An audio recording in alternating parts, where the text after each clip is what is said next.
Assalamualaikum warahmatullahi wabarakatuh. Selamat pagi. Jumpa lagi dengan saya Junaidi Julian. Pagi ini saya akan membacakan berita. Wapres harap Kabinet Prabowo Gibran diisi kalangan profesional.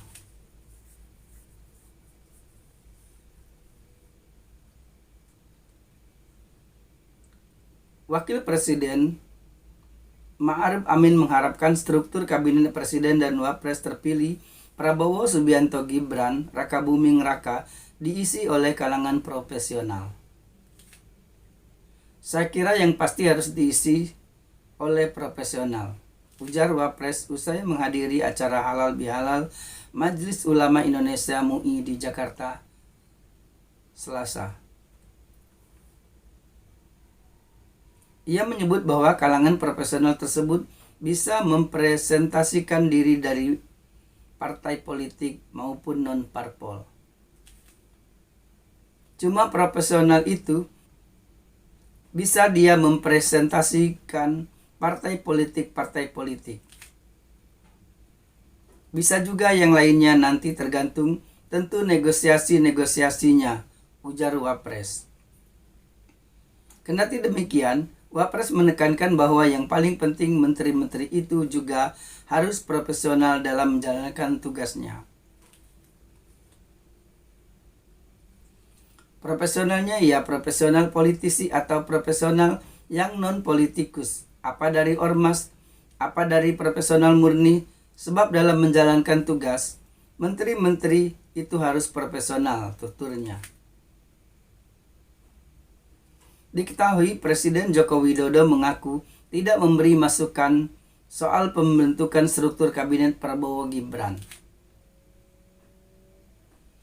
Oh, nggak ada, kata Jokowi ketika ditanyai wartawan tentang masukan untuk pemerintahan selanjutnya. Di sela-sela kegiatannya menghadiri peresmian Indonesia Digital Test House di Depok, Jawa Barat, Selasa.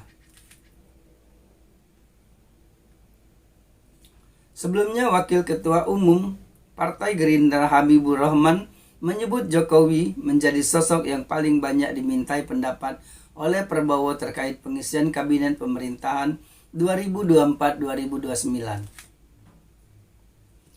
Habibur Rahman mengatakan bahwa Prabowo juga menjadikan Presiden Jokowi sebagai mentornya untuk belajar soal kepemimpinan, kerja keras, hingga mengambil keputusan-keputusan di saat kritis.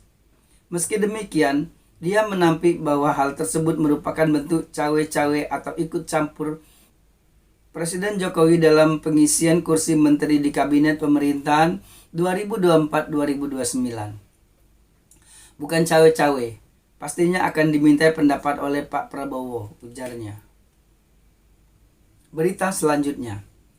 Peneliti ICW bilang penambahan kementerian era Prabowo Gibran bakal rugikan masyarakat. Staf Divisi Korupsi Politik Indonesia Corporation Watch ICW Seira Tamara mengkritik wacana penambahan jumlah kementerian dari 34 menjadi 40 pada pemerintahan Prabowo Gibran. Menurut Seira, penambahan nomenklatur kementerian itu bakal merugikan masyarakat. Hal ini memperlihatkan kepada kita bahwa kita disuguhkan pada situasi di mana proses pemerintahan kedepannya dijalankan bukan berbasis kepentingan dan kemauan untuk membentuk kebijakan yang baik bagi masyarakat, ujar Seira dalam diskusi bertajuk Dampak Kecurangan Pemilu Presiden bagi Pilkada 2024 di Rumah Belajar ICW, Jalan Kalibata Timur, Pancoran, Jakarta Selatan pada Selasa 7 Mei 2024. Tapi cuma untuk mengakomodir jabatan-jabatan yang bisa dikasihkan kepada orang-orang yang sudah masuk ke dalam koalisi, orang yang sudah memberi dukungan sebelumnya, gitu, sambungnya.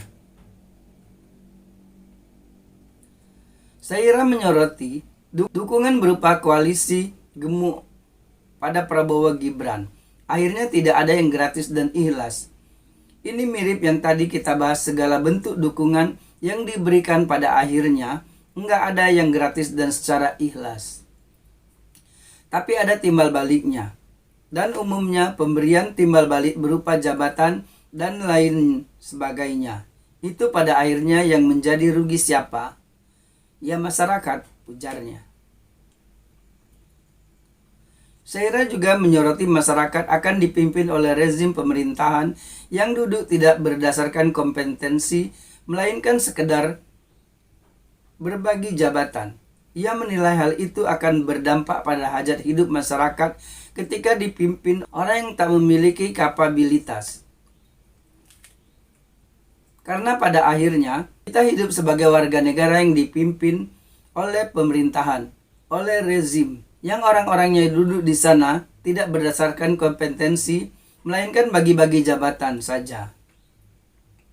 Ketika hal itu terjadi, dan mereka harus mengurus urusan kementerian, kenegaraan yang berdampak langsung pada hajat hidup masyarakat, gimana kita bisa memiliki harapan bahwa kebijakan dibentuk baik buat kita, toh orang yang duduk di situ tak memiliki kapasitas untuk itu, pungkasnya.